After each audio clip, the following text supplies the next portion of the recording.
Hi all, நாம இன்னைக்கு சிப்பி தோடி எப்படி க்ளீன் பண்றதுன்னு பார்க்கலாம். அதுக்கு முன்னாடி நம்ம சேனலை சப்ஸ்கிரைப் பண்ணாதவங்க சப்ஸ்கிரைப் பண்ணுங்க. வீடியோஸ் பிடிச்சிருந்தா லைக் பண்ணுங்க, ஷேர் பண்ணுங்க, கமெண்ட் பண்ணுங்க. மறக்காம பெல் ஐக்கான் பிரஸ் பண்ணுங்க, உடனுக்குடன் நோட்டிபிகேஷன் பெற. தண்ணியில நல்லா கழுவிட்டு சைடில் இருக்கு பார்த்தீங்களா, இந்த பாசி மாதிரி அதை எல்லா தோடுலையுமே எடுத்துருங்க. அப்புறம் நல்லா ஒரு வாட்டி க்ளீன் பண்ணிட்டு ஒரு பெரிய பாத்திரத்தில் எடுத்துட்டு ஒரு பாதி அளவு அந்த தோடு சிப்பி தோடு எல்லாம் முங்குற அளவு நம்ம தண்ணி ஊற்றிட்டு மஞ்சள் பொடி கொஞ்சம் போட்டு பாயில் பண்ணணும். மீடியம் ஃப்ளேமில் வச்சுக்கோங்க. ஒரு 10லேருந்து 15 நிமிஷம் வைக்கணும். அப்புறம் ஓப்பன் பண்ணி பாருங்க. அது அந்த தோடோட வாய் பிளந்திருக்கான்னு பார்க்கணும். அது ஓப்பன் ஆயிருக்கான்னு பாருங்க.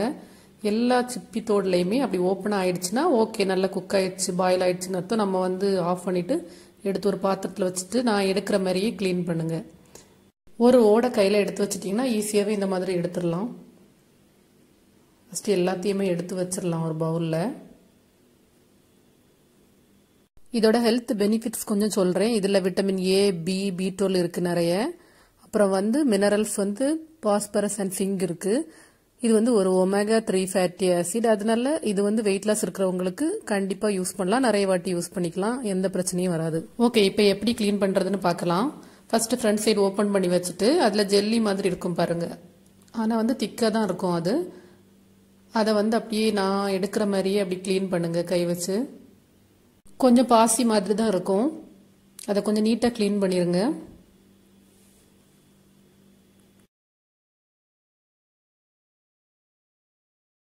அப்புறம் இப்போ பாருங்க, அதை திருப்பி பார்த்தீங்கன்னா அதில் பிளாக் கலரில் தெரியுது பாருங்க. இது அழுக்கு, அதில் இருக்க அழுக்கு.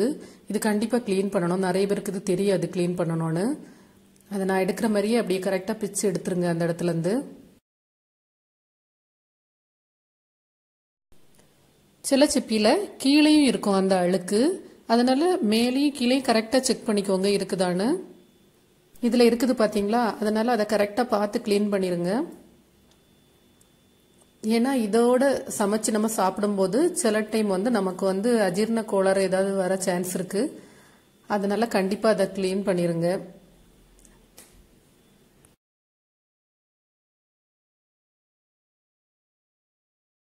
இதை தமிழ்நாட்டில் நாம சிப்பின்னு சொல்லுவோம்.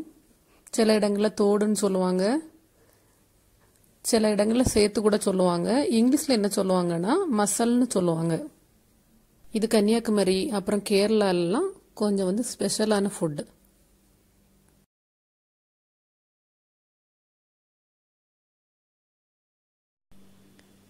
என்ன ஒரு சிப்பித்தோடு க்ளீன் பண்ணுறேன், பார்த்துக்கோங்க புரியாதவங்க.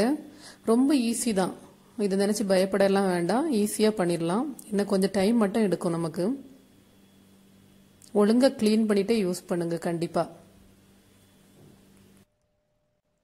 நாம இப்ப கிளீன் பண்ணியாச்சு. இனி கொஞ்சம் மஞ்சள் பொடி போட்டு தண்ணி ஊத்தி ஒரு 10 நிமிஷம் வச்சுக்கிட்டு அப்புறம் நம்ம சமையலுக்கு யூஸ் பண்ணிக்கலாம். உங்களுக்கு ஃப்ரை பண்ணனாலும் ஓகே, கிரேவி பண்ணனாலும் ஓகே, எதுக்கு வேணாலும் யூஸ் பண்ணிக்கோங்க. Tata, bye bye, see you.